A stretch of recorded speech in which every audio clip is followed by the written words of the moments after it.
Hello friends, இந்த வீடியோவில் உப்பு கருவாட்டு குழம்பு எப்படி செய்ய போகிறேன்றதா பார்க்க போகிறோம். அதுக்கு தேவையான பொருட்கள் என்னென்னு பார்க்கலாம். 1/4 கிலோ வஞ்சிர கருவாட்டு எடுத்து வச்சுருக்கேன். 3 பெரிய சைஸு வெங்காயம் நீளமாக இது போல் கட் பண்ணியிருக்கேன். ஒரு 3 பெரிய சைஸ் தக்காளியையும் இந்த மாதிரி கட் பண்ணி வச்சுக்கணும். அப்புறம் ஒரு கொத்து கை கருவேப்பிலையும் எடுத்து வச்சுருக்கேன். அடுத்ததாக 1/4 கிலோ கத்திரிக்காய் நல்லா துண்டு துண்டாக நறுக்கி இந்த மாதிரி தண்ணியில் ஊற போட்டு வச்சுருக்கேன். இல்லைன்னா அது அப்படியே கருப்பு நிறமாக மாறிடும் கட் பண்ணதுக்கப்புறம். ஸோ அதனால் நம்ம ரெடிமேடாக அப்படியே தண்ணியிலேருந்து எடுத்து யூஸ் பண்ணிக்கலாம். புளி குழம்புக்கு தேவையான அளவுக்கு நான் தண்ணியில் ஊற வச்சுருக்கேன். இதுக்கப்புறமா ஒரு ஸ்டவ் பற்ற வச்சு ஒரு பாத்திரத்தில் நல்லா சூடானதுக்கப்புறம் எண்ணெய் ஆட் பண்ணிவிட்டு சிறிதளவு கடுகையும் இதில் ஆட் பண்ணி அது நல்லா வெடித்து வந்ததுக்கப்புறம் நம்ம கட் பண்ணி வச்சுருந்த அந்த வெங்காயத்தை அந்த எண்ணெயில் ஆட் பண்ணி நல்லா ஃப்ரை பண்ணிக்கணும்.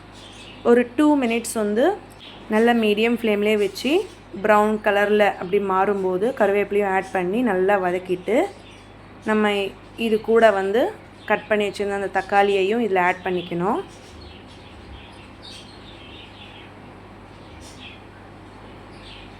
இந்த தக்காளி நல்லா சாஃப்டாக வதங்கி வரும்போது கட் பண்ணி வச்சுருந்த சேப்பக்கிழங்க நான் ஆட் பண்ணிக்கிறேன். இதுக்கப்புறமா கட் பண்ணி வச்சுருந்த கத்திரிக்காவையும் இதில் ஆட் பண்ணிக்கிறேன். சில பேர் மொச்சக்கொட்டையும் கூட ஆட் பண்ணிப்பாங்க, இன்னும் அடிஷ்னல் டேஸ்ட் இருக்கும். நான் அதை ஆட் பண்ணலை. வேணுன்றவங்க நீங்கள் அதை யூஸ் பண்ணிக்கலாம். ஒரு நிமிஷம் நல்லா மீடியம் ஃப்ளேமில் நல்லா வதக்கிடுங்க. இதுக்கு மேலே நான் வஞ்சிர கருவாடை இதில் ஆட் பண்ணிக்கிறேன். ஸோ அதுவும் ஒரு நிமிஷம் நல்லா வதக்கிக்கோங்க. இந்த குழம்பு வச்சு சாப்பிட்றதுனால தைராய்டு ப்ராப்ளம்ஸ் உள்ளவங்களுக்கு பூர்ணமாக குணமாயிடும். வரக்கூடிய ஸ்டேஜ் இருந்தாலும் கூட வராமல் தடுத்துரும் ஃப்ரெண்ட்ஸ். ஸோ இது நல்லாவே நீங்கள் சாப்பிட்லாம், ரொம்ப டேஸ்ட்டாகவும் இருக்கும். ஓகே, இதுக்கு அடுத்ததாக கரைச்சி வச்சுருந்த புளி தண்ணியை இதில் ஆட் பண்ணிக்கிறேன்.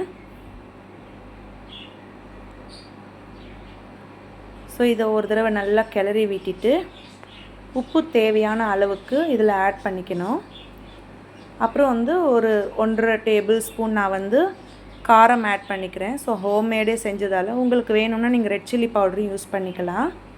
ஸோ உப்பு யூஸ் பண்ணும்போது பார்த்திங்கன்னா பார்த்து யூஸ் பண்ணுங்கள், ஏன்னா கருவாட்டில் ஆல்ரெடி உப்பு இருக்குது. ஸோ பார்த்து நம்ம ஆட் பண்ணிக்கணும். தேவைன்னா கூட அதுக்கு அடுத்தபடியாக நம்ம அடிஷ்னலாக கூட ஆட் பண்ணிக்கலாம்.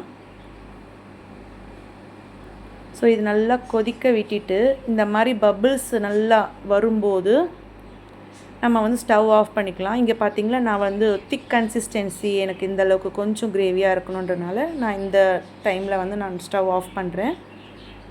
இப்போது இந்த குழம்பை நீங்கள் நல்லா உணவில் சேர்த்து சாப்பிடும்போது ரொம்ப சுவையாக இருக்கும் ஃப்ரெண்ட்ஸ். என்னோடய வீடியோ உங்களுக்கு ரொம்ப பிடிச்சிருந்தால் மறக்காமல் சப்ஸ்கிரைப் பண்ணுங்கள், லைக் பண்ணுங்கள், ஷேர் பண்ணுங்கள். அண்ட் தேங்க்ஸ் ஃபார் வாட்சிங். Take care. பாய்.